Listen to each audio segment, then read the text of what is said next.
Je fixais l'écran de mon téléphone, lisant le texto de papa pour la 3e fois. Les mots n'avaient pas changé. Tu es morte pour moi. Adresse-toi à mon avocat. Juste en dessous, maman avait ajouté son propre message. Nous en avons fini de cautionner tes échecs. Ne nous contacte plus.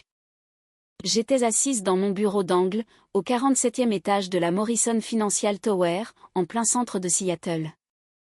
À travers les baies vitrées qui allaient du sol au plafond, je pouvais voir la ville s'étendre en contrebas, et le soleil de fin d'après-midi transformait le Puget Sound en or liquide. Mon assistante venait de m'apporter les rapports trimestriels, qui montraient que ma société d'investissement avait réalisé 23 millions de dollars de bénéfices. Je répondis par un seul mot. D'accord. Puis, je passai un appel qui allait tout changer. En grandissant, j'étais la déception. Mon grand frère, Marcus, était l'enfant prodige. Football américain universitaire, diplôme de commerce de Stanford, marié à une avocate, 2 enfants parfaits. Ma petite sœur, Ashley, était la coqueluche créative. Diplômée d'une école d'art, propriétaire d'une boutique, compagne de shopping et meilleure amie de maman. Et puis il y avait moi, Sarah, l'enfant du milieu qui avait gâché ses études universitaires en finance au lieu de rejoindre l'entreprise immobilière familiale. La fille qui avait choisi un boulot ennuyeux en entreprise plutôt que le mariage et les petits-enfants. Celle qui vivait dans un appartement déprimant au lieu de la banlieue. Ce qu'il ne savait pas, c'est que mon travail ennuyeux en entreprise avait considérablement évolué au cours des 8 dernières années. J'ai commencé comme analyste junior chez Morrison Financial, juste après l'université. J'étais douée avec les chiffres, vraiment douée. Je pouvais voir des schémas dans les données du marché que d'autres manquaient, je pouvais prédire les changements avant qu'ils ne se produisent. En 3 ans, je gérais un portefeuille de 50 millions de dollars. En 5 ans, j'étais devenue associée, avec ma propre division. À la 7e année, j'avais discrètement lancé ma propre filiale, Wells Capital Management. Nous nous spécialisions dans l'identification de start-up technologiques sous-évaluées et dans l'apport de capitaux stratégiques pour leur croissance. Notre taux de réussite était de 87%, du jamais vu dans le capital risque. J'avais 34 ans et ma fortune personnelle s'élevait à 180 millions de dollars. Ma famille n'en savait rien. Pour eux, j'étais toujours Sarah, l'analyste qui brassait de la paperasse pour les riches. Je l'avais maintenue ainsi intentionnellement, car depuis 6 ans, je menais une stratégie d'investissement très différente. Je maintenais ma famille à flot. Ça a commencé modestement. Papa a appelé il y a 6 ans, la voix tendue par le stress. Sarah, le marché immobilier est brutal en ce moment. Ta mère et moi avons du mal avec le prêt immobilier, juste pour quelques mois.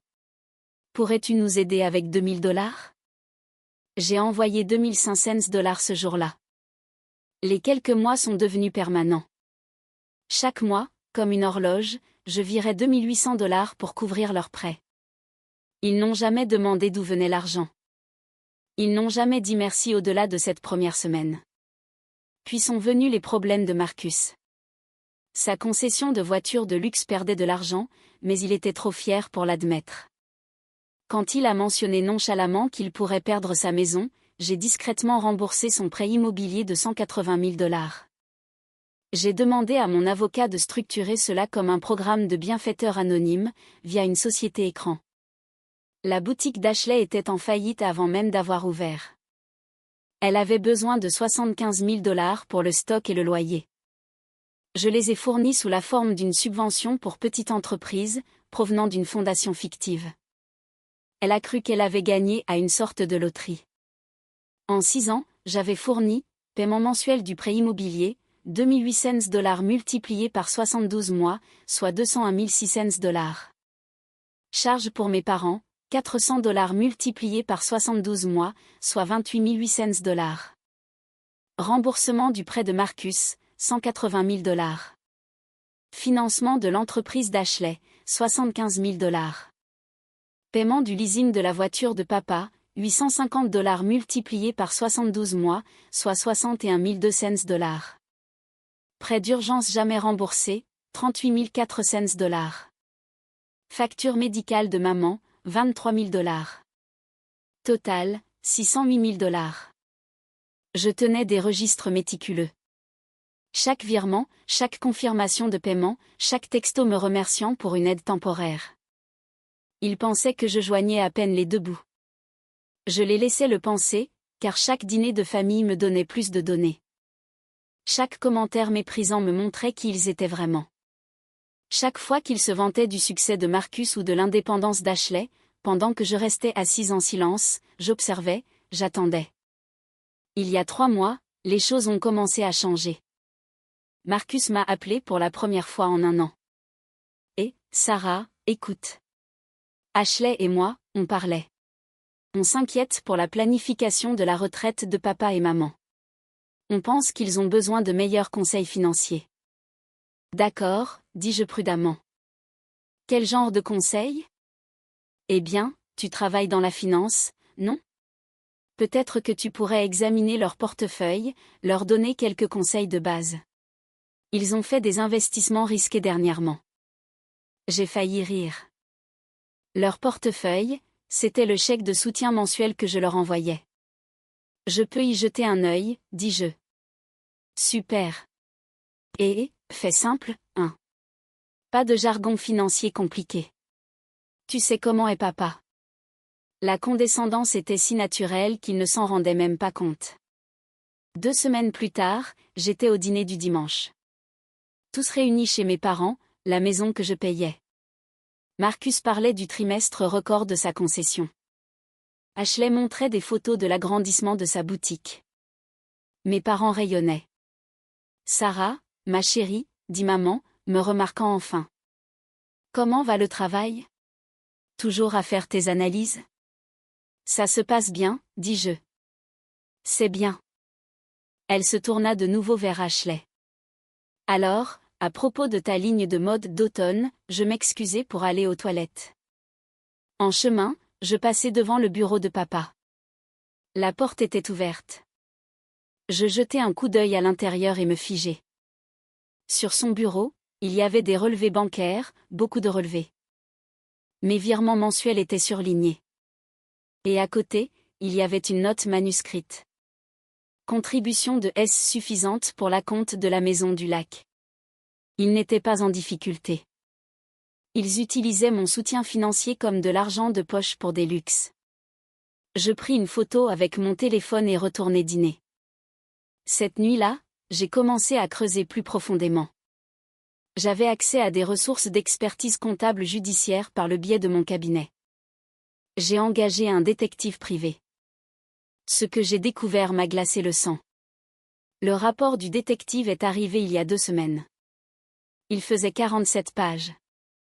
Découverte numéro 1, maman et papa avaient ouvert 3 cartes de crédit à mon nom au cours des 4 dernières années. Dette totale, 67 000 $. Ils effectuaient les paiements minimums avec l'argent que je leur envoyais.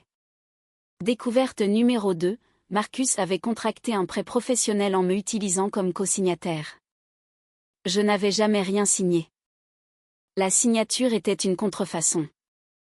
Montant, 142 000 $. Découverte numéro 3, la boutique d'Ashley était enregistrée avec mon numéro de sécurité sociale, en tant que partenaire silencieuse. Toutes les dettes ou responsabilités de l'entreprise retomberaient sur moi. Elle devait déjà 38 000 $ à ses fournisseurs. Découverte numéro 4, mes parents avaient dit à la famille élargie que je contribuais à un fonds d'investissement familial qu'ils géraient. 6 parents avaient investi de l'argent, plus de 200 000 $ au total, croyant que j'étais le génie financier derrière tout ça. Mes parents en avaient dépensé la majeure partie. Mon score de crédit avait chuté de 120 points. J'avais des avis de recouvrement que je n'avais jamais vus, car ils étaient envoyés à une ancienne adresse, la maison de mes parents, où ils interceptaient mon courrier. J'étais assise dans mon bureau, les mains tremblantes, lisant page après page de documentation. Usurpation d'identité, fraude, contrefaçon, et ils avaient fait tout ça en me qualifiant de déception de la famille. J'ai appelé mon avocat, puis mon expert comptable judiciaire, puis le président de ma banque. « Comment souhaitez-vous procéder, mademoiselle Wells ?» demanda mon avocat. Prudemment, dis-je. Et complètement. Le texto est arrivé mardi dernier, pendant une réunion du conseil d'administration. Papa, réunion de famille ce dimanche, 14 heures. Ne sois pas en retard pour une fois. Moi, c'est à quel sujet? Papa, ton attitude. Nous devons discuter de ton manque de contribution à cette famille. Je fixai mon téléphone, incrédule. Mon manque de contribution. Moi, j'y serai. Dimanche arriva. Je me rendis chez eux dans ma vieille Honda, la voiture que je gardais spécifiquement pour les visites familiales. Ma vraie voiture, une Mercedes classe S, restait cachée dans le garage de mon immeuble. J'arrivai à 14 heures précises. Tout le monde était déjà là, assis autour de la table de la salle à manger comme un tribunal. Marcus à la droite de papa, Ashley à côté de maman, et une chaise vide pour moi. Sarah, assieds-toi, dit papa. Pas de bonjour, pas de comment ça va. Je m'assis. Nous avons discuté, commença maman, jetant un coup d'œil à un bloc-notes. En tant que famille, nous sommes inquiets pour ton avenir. Tu as 34 ans, célibataire, sans enfant, vivant dans cet appartement exigu. Je suis inquiet pour ton irresponsabilité financière, intervint papa. Tu gagnes bien ta vie, ou du moins tu le prétends, mais tu n'aides jamais cette famille. Pendant ce temps, ton frère et ta sœur contribuent tous les deux de manière significative. Marcus hocha la tête. Je viens de payer pour leur nouveau toit. 18 000 $. Et moi, j'ai couvert les virées shopping et les journées au spa de maman, ajouta Ashley. Ils utilisaient mon argent pour payer des choses et les revendiquaient comme leur propre contribution. L'audace était à couper le souffle. Alors que toi, continua papa en me pointant du doigt, tu ne fais que prendre et prendre. Nous t'avons élevé, payé tes études, donné toutes les opportunités. Et qu'est-ce qu'on a en retour? Rien. Juste une mauvaise attitude et des excuses. Je vois, dis-je doucement. Nous avons décidé, dit maman, en essayant de paraître douce, qu'il est temps de te secouer un peu. Tu dois apprendre la responsabilité, alors nous te coupons les vivres. Plus de soutien familial. Plus de filets de sécurité. Tu es livré à toi-même jusqu'à ce que tu apprennes à contribuer comme une adulte. L'ironie était si profonde que j'ai failli en rire. Me couper les vivres. De quoi, exactement? Demandai-je. Des ressources familiales, dit Marcus. De notre aide, de nos relations, de notre soutien. Et, ajouta papa en sortant un document, nous te demandons de signer ça. C'est une reconnaissance formelle que tu dois à cette famille des années de soutien. Quand tu auras enfin remis de l'ordre dans tes finances, tu nous rembourseras. Il fit glisser le papier sur la table. C'était une reconnaissance de dette pour 50 000 $. Pourquoi, demandai-je. Tous les dîners, les cadeaux, le fardeau émotionnel de gérer tes échecs, dit Ashley. On a fait le calcul. Je les regardai un par un. Vraiment.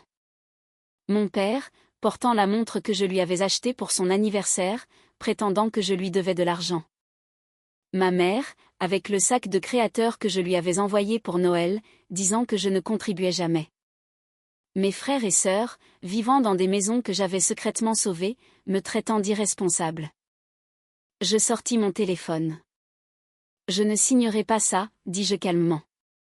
Alors tu n'es plus la bienvenue ici, dit papa en se levant. J'en ai fini de cautionner ton égoïsme. Tu es morte pour moi.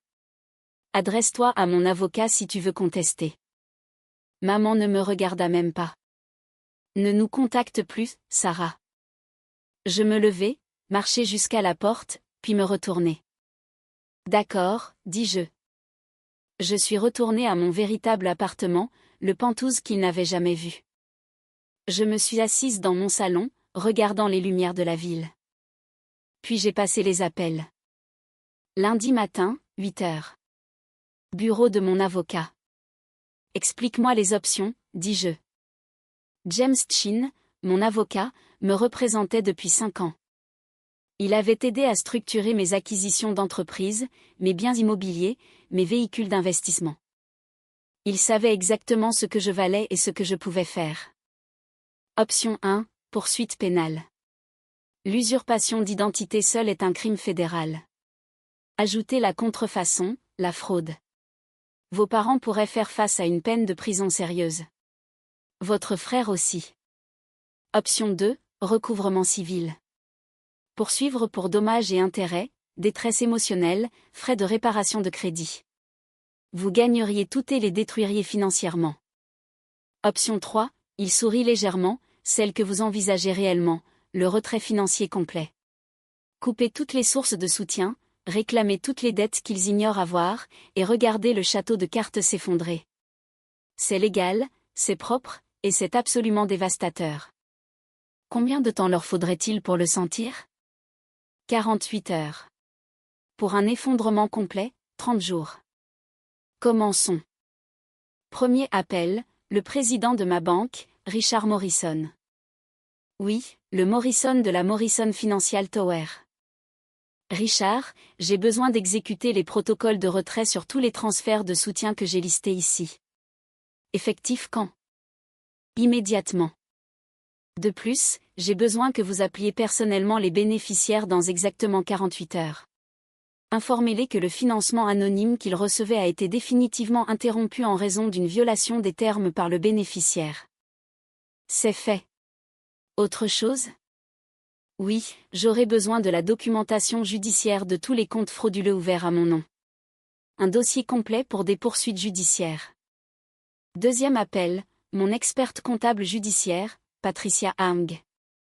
Patricia, l'enquête familiale. J'ai besoin du rapport complet, formaté pour une révision fédérale.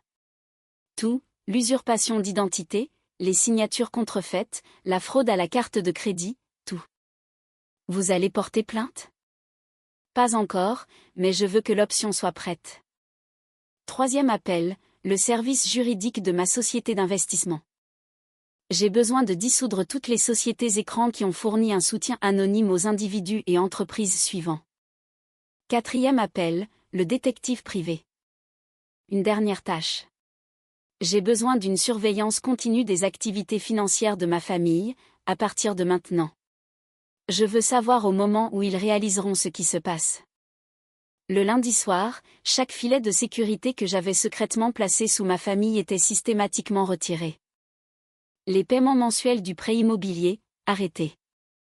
Le soutien pour les charges, disparu. Les paiements du leasing de la concession de Marcus que je couvrais via un tiers, interrompu. Le fonds d'investisseurs providentiel de la boutique d'Ashley, dissous. Les cartes de crédit à mon nom, signalées aux autorités avec une documentation complète de la fraude. Le prêt professionnel contrefait, avis de fraude déposé auprès de la banque. Et les 200 000 $ que mes parents avaient pris aux membres de la famille pour le fonds d'investissement familial. J'ai préparé un rapport détaillé pour chaque investisseur, montrant exactement où leur argent était allé, la nouvelle cuisine d'été de mes parents, leur croisière en Alaska, la compte de leur maison au bord du lac. Puis, j'ai attendu. Mercredi, 11h47. Mon téléphone sonna. Maman. Je ne répondis pas. Elle rappela 4 fois en 3 minutes. Puis un texto. Sarah, appelle-moi tout de suite. J'étais en réunion avec le PDG d'une start-up technologique cherchant 15 millions de dollars de financement de série B. J'ai mis mon téléphone en silencieux et j'ai continué la présentation. Après la réunion, j'avais 23 appels manqués. Maman, papa, Marcus, Ashley, quelques numéros que je ne reconnaissais pas. Ma messagerie vocale était pleine. J'écoutais le premier message de maman. Sarah, je ne sais pas ce que tu as fait, mais tu dois réparer ça immédiatement. La banque a appelé. Ils ont dit que notre paiement hypothécaire a été rejeté. Rappelle-moi. Maintenant. Le deuxième message, 3 heures plus tard, la voix de papa. Sarah, ce n'est pas drôle. Nos cartes de crédit ont été refusées à l'épicerie. La banque parle d'une enquête pour fraude. Tu dois nous expliquer ce qui se passe. Le cinquième message, Marcus, paniqué. Sarah, qu'est-ce qui se passe, bordel ? Le paiement du leasing de la concession a été refusé. Il menace de saisir tout le stock, et un enquêteur est passé pour poser des questions sur un prêt que j'aurais co-signé avec toi. Appelle-moi. Le 10e message. Ashley, en larmes. Sarah, s'il te plaît. Les comptes de ma boutique sont gelés. Il parle d'un enregistrement d'entreprise frauduleux. Je ne comprends pas. S'il te plaît, rappelle-moi. Je les ai tous supprimés. Jeudi matin, Richard Morrison m'a appelé. J'ai fait les appels de notification comme demandé, dit-il. Votre mère m'a raccroché au nez. Votre père a exigé de parler à mon supérieur.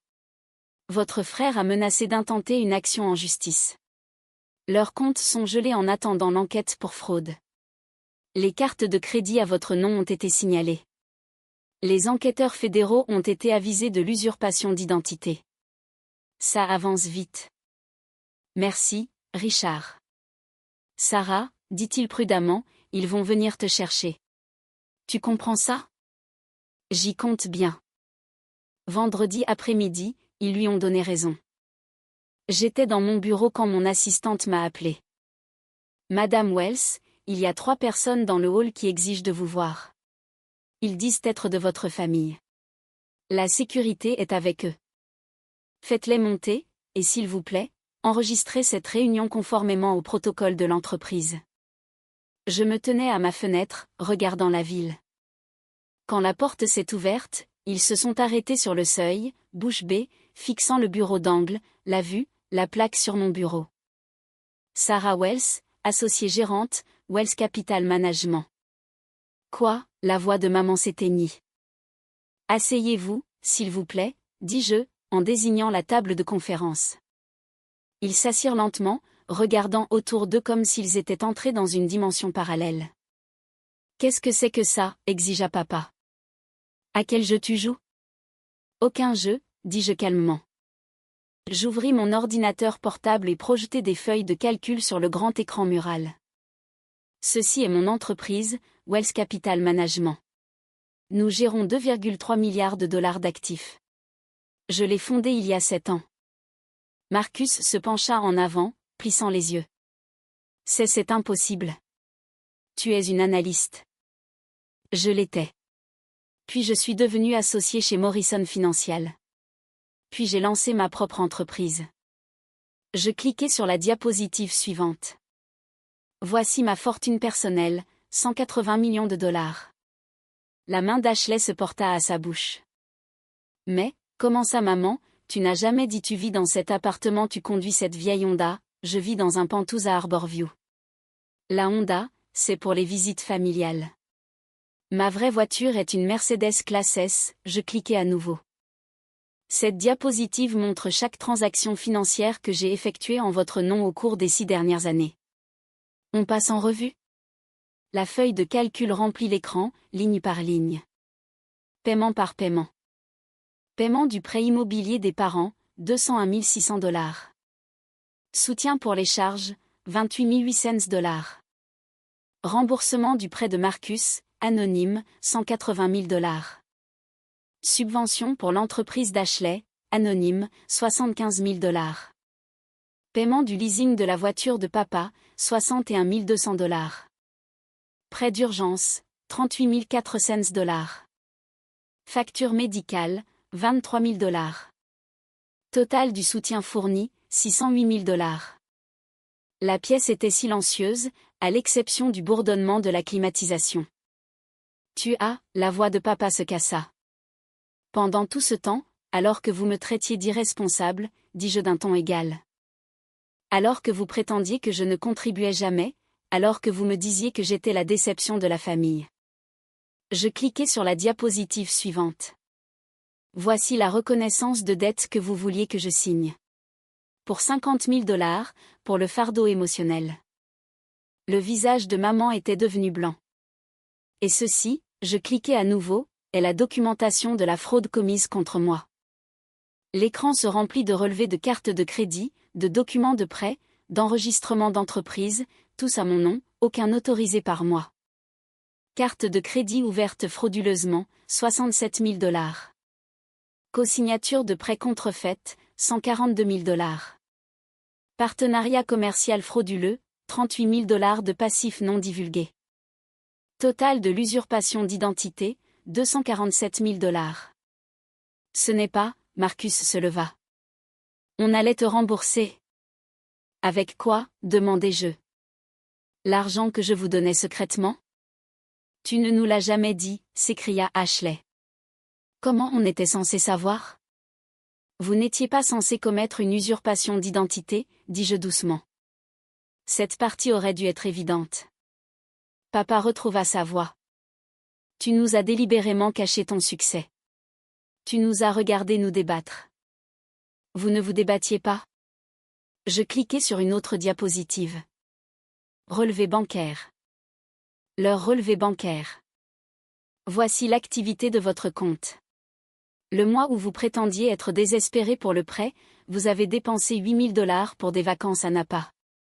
La semaine où vous disiez être noyé sous les factures, vous avez acheté un îlot de cuisine extérieur à 3 500 $. D'autres diapositives. D'autres preuves. Chaque fois qu'ils avaient prétendu être pauvres tout en dépensant mon soutien pour des luxes. Et ceci, dis-je en affichant le document final, est le rapport montrant ce que vous avez fait des 200 000 $ que vous avez collectés auprès de la famille en prétendant que je gérais un fonds d'investissement familial. Les 50 000 $ de tante Carole, croisière en Alaska, nouveaux meubles. Les 75 000 $ de l'oncle Tom, acompte pour la maison du lac, nouvelle voiture. Les 30 000 $ de la cousine Jennifer, rénovation de la maison. Les 45 000 $ de grand-mère Hélène, bijoux, vêtements de créateur. J'ai préparé des rapports individuels pour chacun d'eux, dis-je, montrant exactement comment vous avez dépensé leur argent tout en prétendant que j'étais l'experte financière qui le gérait. Maman se mit à pleurer. On allait les rembourser, un jour. Avec quoi, répétai-je. Vous n'avez aucune source de revenus. La concession de Marcus est en faillite. La seule raison pour laquelle elle a survécu si longtemps, c'est parce que je couvrais ses paiements de leasing. La boutique d'Ashley fonctionne à perte depuis le premier jour, ne survivant que grâce à la subvention que j'ai fournie. Et votre maison, je paie le prêt depuis 6 ans.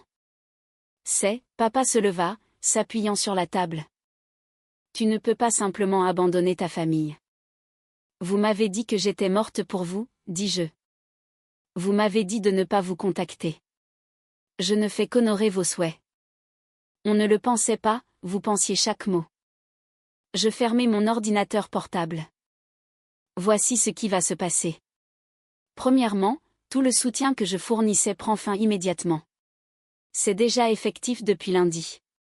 Deuxièmement, j'ai déposé des rapports de fraude pour chaque compte illégal ouvert à mon nom. Les enquêteurs fédéraux sont impliqués. Troisièmement, j'ai informé tous les membres de la famille qui ont investi dans votre faux fonds de l'endroit où leur argent est réellement allé. Ils intentent leur propre poursuite. Tu ne peux pas faire ça, dit Marcus, désespéré. On est une famille. Je me dirigeai vers mon bureau et pris un dossier. À l'intérieur se trouvaient des copies imprimées de leurs textos, de leurs exigences, de leurs insultes. Tu es une déception. Tu ne contribues jamais. Chaque commentaire méprisant depuis 6 ans. Voilà ce que vous m'avez dit, dis-je en laissant tomber le dossier sur la table. Voilà comment vous avez traité la personne qui vous maintenait à flot. Vous avez fait votre choix dimanche dernier. Sarah, s'il te plaît. Maman se leva, tendant la main vers moi. On a fait une erreur. On ne savait pas. Vous avez fait des milliers d'erreurs, corrigeai-je. Vous avez commis une usurpation d'identité. Vous avez contrefait des signatures. Vous avez escroqué vos propres parents. Vous m'avez traité comme une ratée tout en me volant. Je me dirigeai vers la porte et l'ouvris. La sécurité va vous raccompagner à la sortie.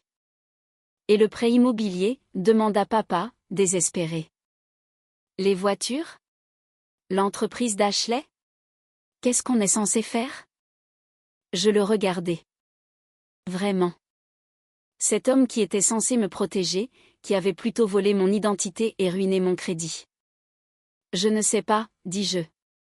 Mais vous trouverez une solution. Vous êtes des adultes. Vous êtes indépendants. Vous n'avez pas besoin du soutien de votre fille décevante. Vous vous souvenez?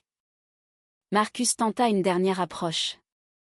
Le fonds d'investissement familial, on doit arranger ça. Si tu nous aides à rembourser la famille, on avouera tout. On arrangera les choses. Non, dis-je simplement. Vous arrangerez les choses avec vos propres ressources, ou vous ne le ferez pas. Ce n'est plus mon problème. Sarah, s'il te plaît. Ashley sanglotait maintenant. Je vais tout perdre. Comme tu étais prête à me laisser tout perdre quand tu as enregistré ton entreprise avec mon numéro de sécurité sociale? Quand ces dettes me seraient tombées dessus, qu'est-ce que tu comptais faire? Elle n'eut aucune réponse. Au revoir, dis-je. Mon avocat vous contactera concernant les poursuites pénales. Vous avez environ 72 heures avant que l'enquête fédérale n'aille plus loin. Je vous suggère de trouver vos propres avocats. La sécurité apparut à la porte. Madame, s'il vous plaît, escortez ces personnes hors du bâtiment. Elles ne doivent pas revenir. Je les regardai partir.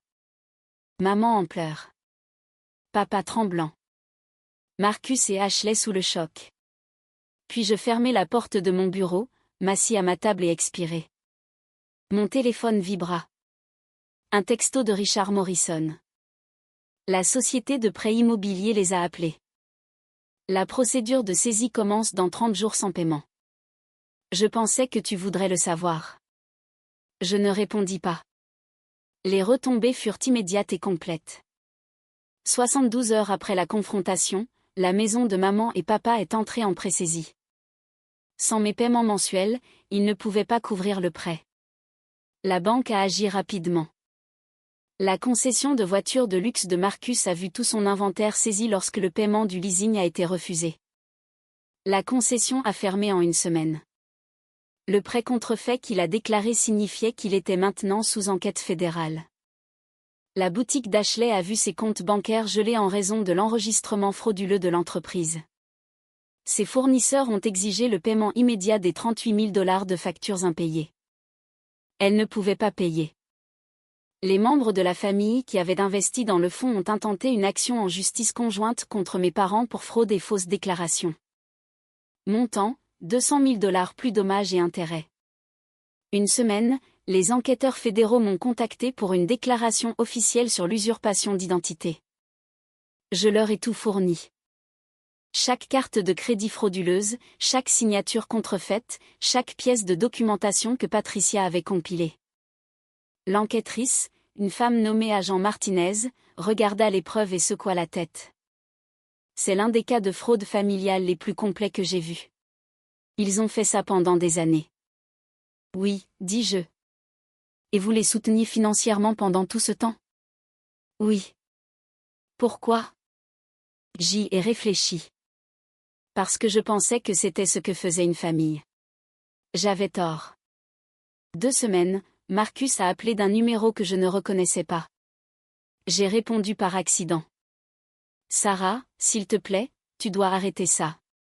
L'enquête fédérale, il parle de poursuite pénale. Je pourrais aller en prison. Tu as contrefait ma signature sur un prêt de 142 000 $, dis-je calmement. C'est un crime fédéral. J'étais désespéré. La concession était en faillite. Alors, tu as commis une fraude. On est une famille.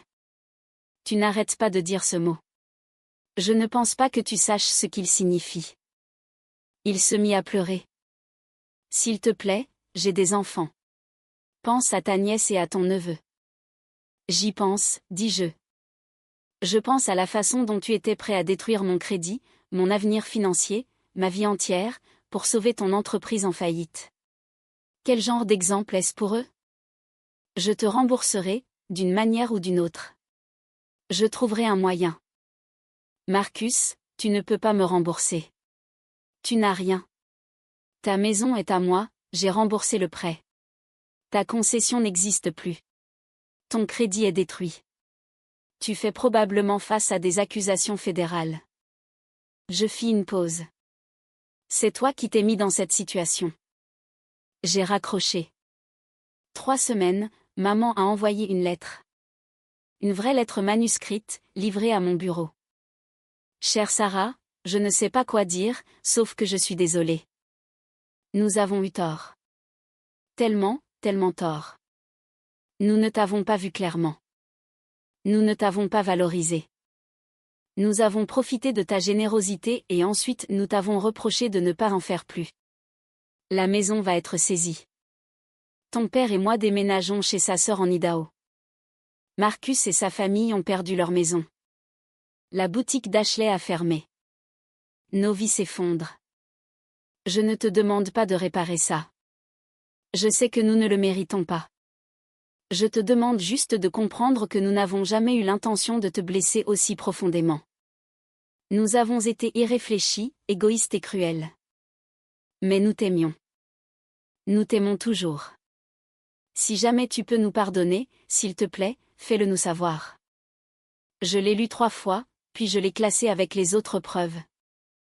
30 jours, l'enquête fédérale a abouti à des accusations. Usurpation d'identité, fraude, contrefaçon. Maman et papa risquaient jusqu'à 5 ans. Marcus, jusqu'à 10, à cause du montant du prêt. Ils ont accepté une négociation de peine, plaidoyer de culpabilité, paiement de dédommagement, probation, pas de prison s'ils pouvaient prouver qu'ils travaillaient activement à rembourser leurs victimes. Le procès des membres de la famille s'est réglé. Maman et papa ont cédé leur police d'assurance vie, leur compte de retraite, tout.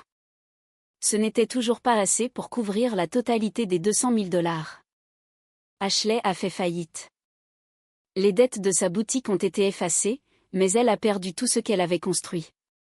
Mon crédit a été restauré. Les comptes frauduleux ont été supprimés. Mon score est remonté de 120 points. Et je suis restée assise dans mon bureau, regardant la ville, ne ressentant rien. Je suis à un gala de charité pour l'hôpital pour enfants de Seattle. Mon entreprise a fait don de $2 millions pour leur nouvelle aile. Je porte une robe Tom Ford et je parle de financement de l'éducation avec le gouverneur. Mon téléphone vibre. Un texto d'un numéro que je ne reconnais pas. C'est Marcus. Je sais que tu ne liras probablement pas ça, mais je voulais que tu saches que j'ai trouvé un travail. Manutentionnaire. $18 de l'heure. C'est honnête. Je paie la pension alimentaire. Je reconstruis. Tu avais raison sur tout. Je suis désolée de ne pas l'avoir vu avant. J'espère que tu vas bien. Je fixe le message un long moment. Puis je tape une réponse. Bonne chance. Pas de pardon, pas de réconciliation, juste une reconnaissance. Un autre texto arrive. Celui-ci d'Ashley. Ma thérapeute m'a suggéré de te contacter. Pas pour demander quoi que ce soit, juste pour dire que je comprends maintenant à quel point on t'a blessé. Je travaille dans la vente. J'ai commencé à rembourser les fournisseurs que je devais. Ça prendra des années, mais je le fais. Tu méritais mieux de notre part. Je ne réponds pas à celui-là. Le gala continue. Quelqu'un me pose des questions sur ma famille. Nous ne sommes pas proches, dis-je simplement, et je passe à autre chose. Plus tard dans la nuit, dans mon Penthouse, je regarde mes relevés bancaires. Wells Capital Management a eu un autre trimestre record, $31 millions de bénéfices. Ma fortune personnelle a grimpé à $227 millions. Je pense aux $608 000 que j'ai dépensés pour soutenir des gens qui me qualifiaient de déception. Aux années que j'ai passées à cacher mon succès pour éviter leur exploitation. Au moment où ils m'ont littéralement dit que j'étais morte pour eux. Et je réalise quelque chose. Ils avaient raison sur un point. Cette version de moi, celle qui acceptait silencieusement leurs abus tout en les maintenant secrètement à flot, est morte. La femme qui reste est quelqu'un de différent. Quelqu'un qui connaît sa valeur. Quelqu'un qui ne cache pas son succès ou ne se diminue pas pour mettre les autres à l'aise. Quelqu'un qui comprend que la famille, ce n'est pas une question de sang. C'est une question de qui est là pour toi, qui te valorise, qui te voit clairement et t'aime de toute façon. Ma famille choisie, mes partenaires commerciaux, mes vrais amis, mes mentors. Ils m'ont organisé une fête surprise le mois dernier quand j'ai conclu un accord de $90 millions.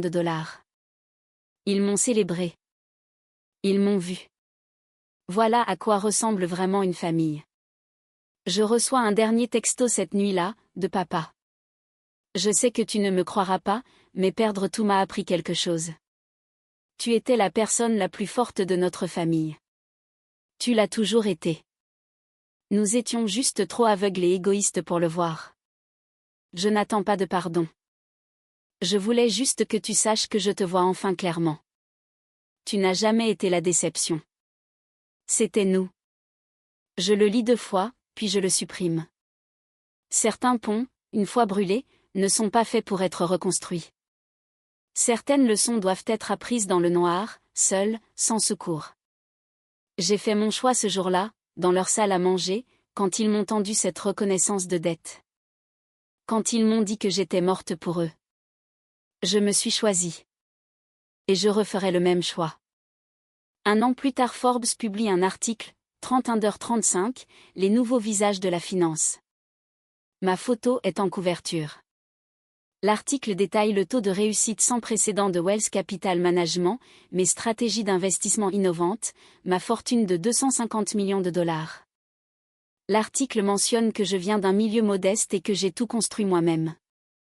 Ce n'est pas tout à fait vrai. J'ai eu de l'aide, une fois. J'ai appris tout ce que je devais savoir sur ce qu'il ne faut pas faire, de la part des personnes qui étaient censées m'apprendre ce qu'est la famille. Parfois, la meilleure éducation vient des pires professeurs. Mon téléphone ne sonne pas avec des félicitations de l'Idaho ou des nouvelles adresses de mes frères et sœurs. Je ne m'y attends pas. À la place, mon partenaire commercial m'envoie un texto, un verre ce soir ? On te célèbre. Ma meilleure amie appelle, je suis si fière de toi que j'en pleurerai. Mon mentor envoie un email, tu as dépassé toutes les attentes. Bravo. C'est ma famille maintenant. Les gens qui ont vu mon potentiel et m'ont aidé à le construire. Les gens qui ont célébré mon succès au lieu de l'exploiter. Les gens qui ont été là. Je réponds par texto pour confirmer ma présence au dîner de célébration, et je ne pense pas du tout aux 608 000 $.